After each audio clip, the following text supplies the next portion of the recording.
O grão-mestre Sub-Zero sabia que seu clã, o Lin Kuei, precisaria de muito mais do que artes marciais para proteger o plano terreno contra ameaças futuras. Nas fronteiras geladas da Exoterra, ele encontrou a resposta. Uma fêmea de dragão do gelo com uma ninhada de ovos. Com sua habilidade congelante, Sub-Zero fez os dragões nascerem. Eles aceitaram seus mestres do Lin Kuei e foram treinados como montarias de combate. Com uma força de guerreiros montados em dragões, o Lin Kuei tornou-se uma lenda. Ninguém arriscaria um conflito com o plano terreno.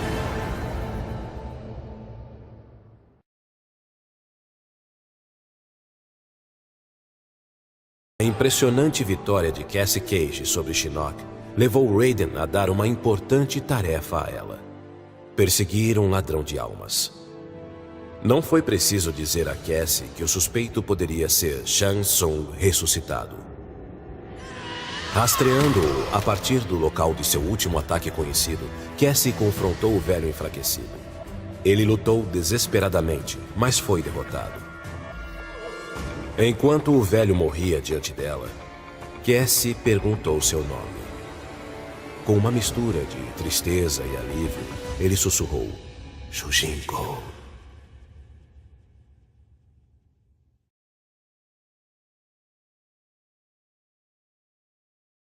O plano definitivo de devorar não era destruir Shinnok, mas sim escravizá-lo.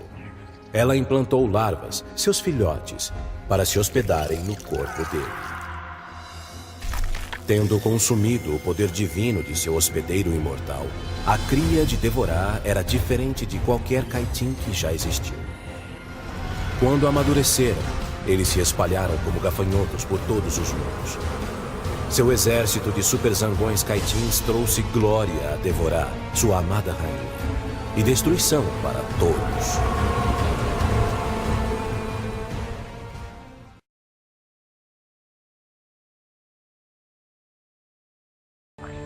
Sozinho mais uma vez, Ermac vasculhou os corredores de labirintos da antiga fortaleza de Shao Kahn, em busca da origem de uma voz distante que o chamava.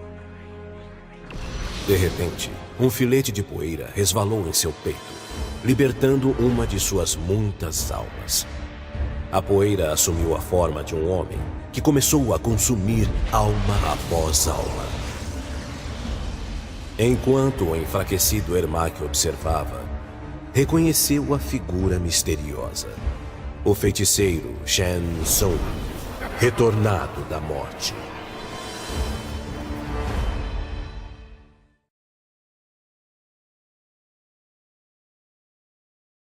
Há quase 150 anos, Aaron Black foi contratado por Shang Tsung para assassinar um guerreiro do plano terreno. Em troca, Shang retardou o envelhecimento de Black. Black podia ser paciente. Se um empregador quisesse alguém morto, isso aconteceria na hora certa. Uma equipe de jovens guerreiros do plano terreno causou muitos problemas a Kotal Kahn, atual empregador de Aaron Black.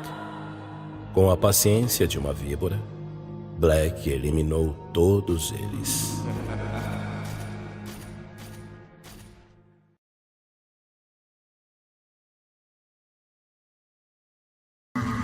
Por muitos anos, Farah e Thor formavam um par simbiótico, como é normal em sua espécie.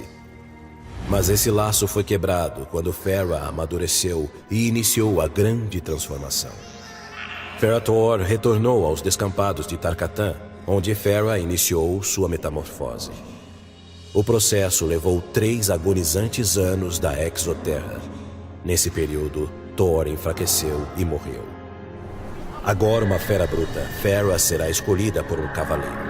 Um novo par simbiótico será forjado e novas batalhas serão vencidas.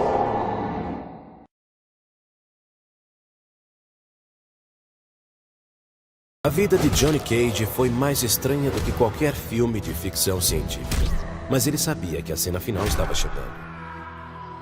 Com a orientação de Raiden, Johnny conseguiu navegar até a fortaleza de Shang Tsung na ilha abandonada, onde sua aventura havia começado, para contemplar seu futuro. Entre as ruínas, Johnny encontrou um livro antigo. Suas páginas revelaram que Shang Tsung havia descoberto o segredo da longa vida dos Edenianos. A aposentadoria de Johnny Cage teria que esperar.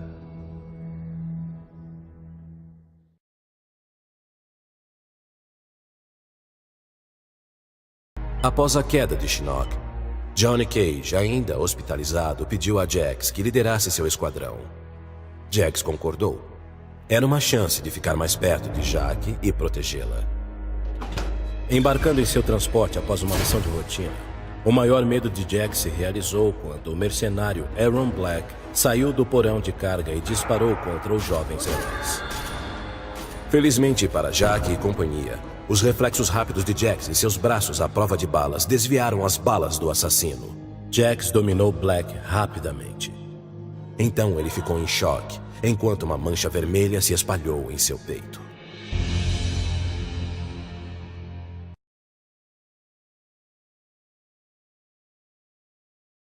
Após sua incursão no plano terreno, Koh Tao Kahn tornou-se um alvo prioritário da vigilância das forças especiais. Jaque Briggs foi designada para monitorar suas atividades. Jaque seguiu Koh Tao Kahn até uma selva equatorial, onde ele entrou em uma pirâmide escondida. Lá dentro, Koh Tao pegou uma caveira brilhante de cristal. Jaque atacou o imperador e fugiu, levando o objeto. Jaque foi elogiada por seu trabalho, mas ela suspeitava que Koh Tao Kahn quisesse sua interferência o tempo todo.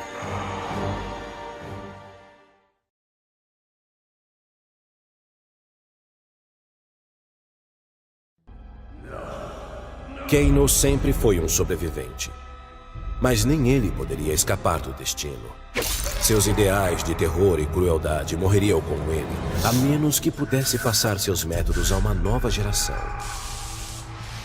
Combate, armas, sabotagem tecnológica, tortura, tudo seria parte do currículo. Mas antes que seus alunos pudessem aprender suas técnicas, Kano iria eliminar a fraqueza deles. Eles iriam entender ou morrer tentando. O primeiro pupilo de Kano? Seu próprio filho. A aula havia começado.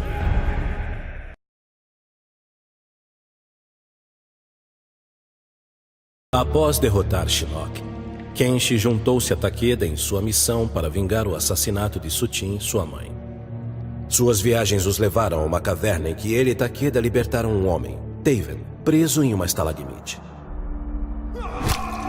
Kenshi disse a Taven que seu irmão, Dagon, era o fundador do clã de assassinos do Dragão Vermelho. Dagon não só havia matado Sutin, mas também os pais dele e de Taven.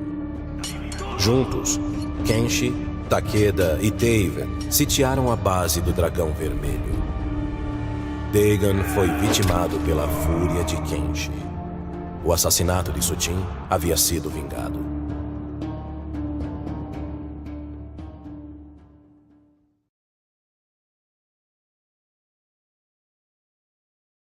Kitana viu-se caminhando pelas ruas de uma cidade magnífica e brilhante.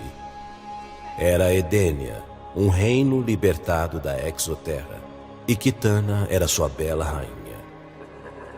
Essa era a linha do tempo não alterada por Raiden. O plano terreno havia sido destruído por Shao Kahn, mas Kitana sobreviveu ao Armagedon e uniu os outros mundos para destruí-lo. O resultado foi uma paz duradoura. Kitana despertou de sua visão e descobriu que estava no submundo. Ela não era a rainha de Edenia, mas um espectro do inferno, e ela odiou Raiden por isso.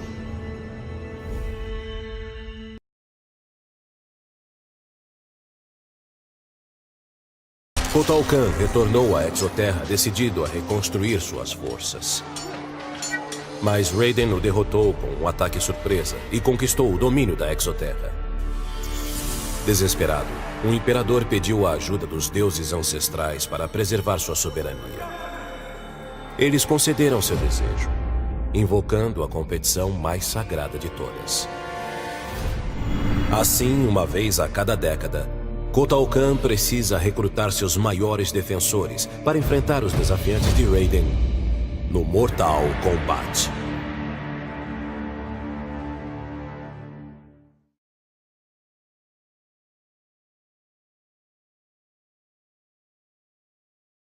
Por salvar o plano terreno, a família de Kundin criou uma estátua dele para ser adicionada à coleção de Raiden.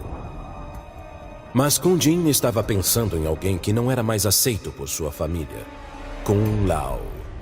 Kundin decidiu localizar seu primo e o encontrou no submundo. Raiden acreditava que a alma torturada de Kung Lao estava presa para sempre, sem a magia de Quan Chi para libertá-lo. Mas Kundin sabia que os Shaolin eram mais fortes do que qualquer feitiço. Ele jurou ajudar Kung Lao a combater o mal que o havia transformado.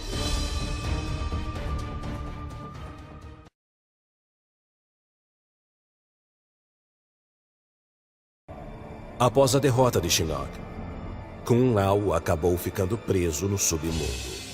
Sua alma corrompida pela magia negra de Quan Chi. Ele teria ficado lá se não fosse pela ajuda de seu primo Kung Jin.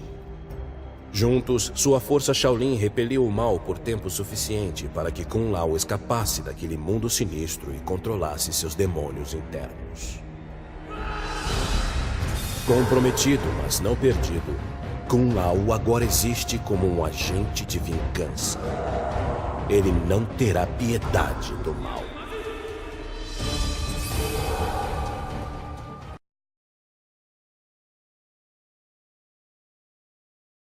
Na derrota de Shinnok, Liu Kang explorou o submundo. Um mundo que, sem o poder controlador de Shinnok, reduziu-se ao caos. Liu Kang não era um feiticeiro ou um deus ancestral, mas sua habilidade de luta foi mais do que suficiente para derrotar os demônios do submundo. Liu Kang compreendeu que o submundo estava vulnerável e que ele gostaria de governá-lo. Ele assumiria o trono de Shinnok, já pensando na conquista de outros mundos.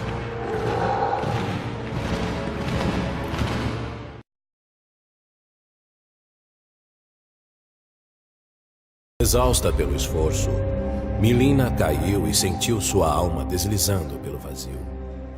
Ela acordou em uma incubadora. Havia muitas outras por perto, cada uma contendo uma cópia exata dela.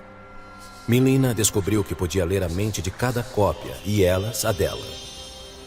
Elas logo perceberam o benefício de ter tantas guerreiras compartilhando a mesma mente. Enquanto elas planejavam a vingança contra seus inimigos, o arquiteto do despertar de Mileena ria discretamente.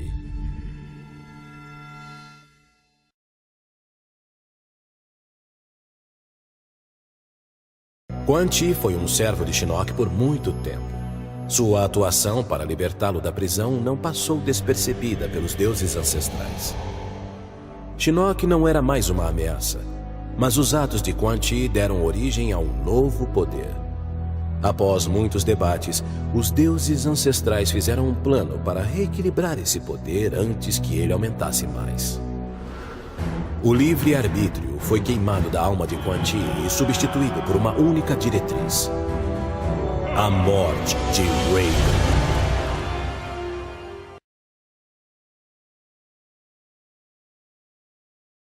Após milênios de luta contra os inimigos do plano terreno, Raiden começou a pensar se a defesa seria o melhor caminho para a paz. Em uma mudança de tática, Raiden e Shirai Ryu atacaram os exércitos de Kotal Kahn antes que eles pudessem se reagrupar. Eles destruíram as forças do Imperador, deixando a Exoterra à sua mercê. Raiden, vitorioso, conquistou o domínio sobre a Exoterra. A primeira de muitas ameaças ao plano terreno havia sido removida.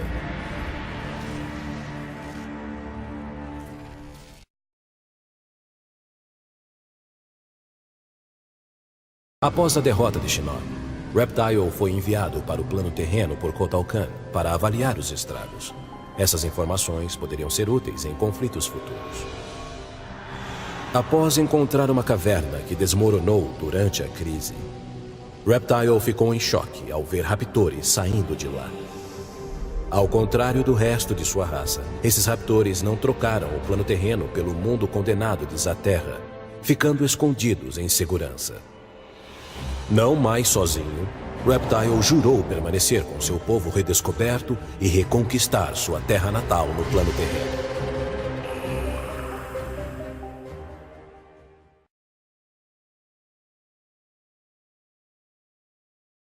O remorso pelo seu papel na ressurreição de Shinnok corroía a alma de Scorpion. Seu desejo por vingança levou o plano terreno à beira da destruição.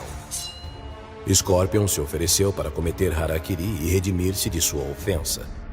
Mas Raiden sugeriu uma alternativa mais produtiva. Em vez da morte, Raiden condenou Scorpion à vida.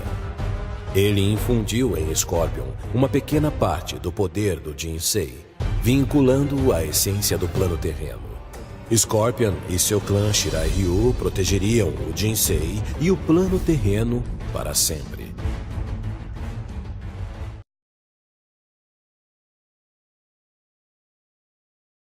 Exausta por causa de suas provações, Sonya caiu em um sono profundo e começou a sonhar. Kano manteve Jax e Cassie como reféns. Ele fez Sonya escolher quem iria viver e quem iria morrer. Sem ver uma maneira de libertar os dois, ela escolheu Cassie e gritou quando Kano matou Jax diante de seus olhos. Ainda gritando, ela foi acordada por Johnny. Ele tinha notícias horríveis. Jax havia sido assassinado com um tiro.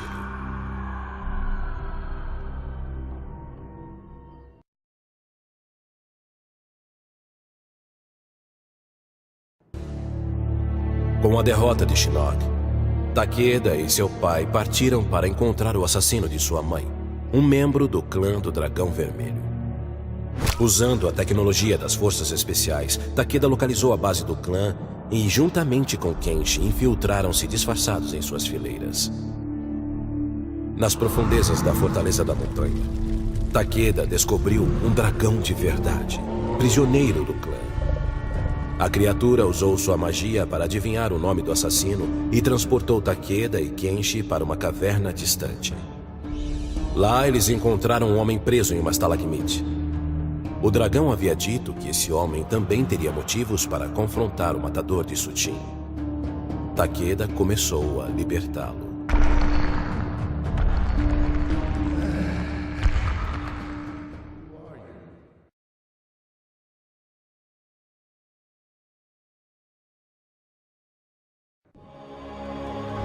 O plano terreno pertencia a Shinnok.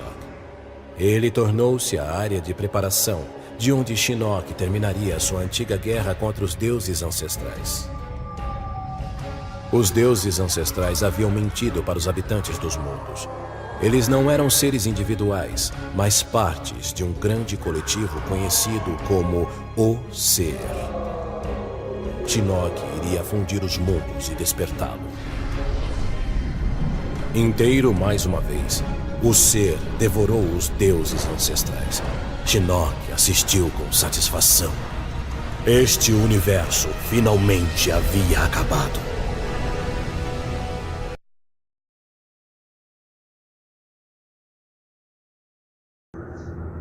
Os Shokan tornaram-se párias quando se recusaram a ajudar qualquer lado na guerra civil da Exoterra. Mas com o fim do conflito, o príncipe Goro decidiu retornar ao cenário político. Os exércitos de Kotal Kahn estavam enfraquecidos por anos de batalha. Os rebeldes de Mileena estavam espalhados. Foi fácil para os Shokan tomarem o controle. O recém-coroado Imperador Goro mandou exterminar seus rivais. Nenhum Oshtek, Kaitin, Edeniano ou Tarkatânio iria usurpar seu trono.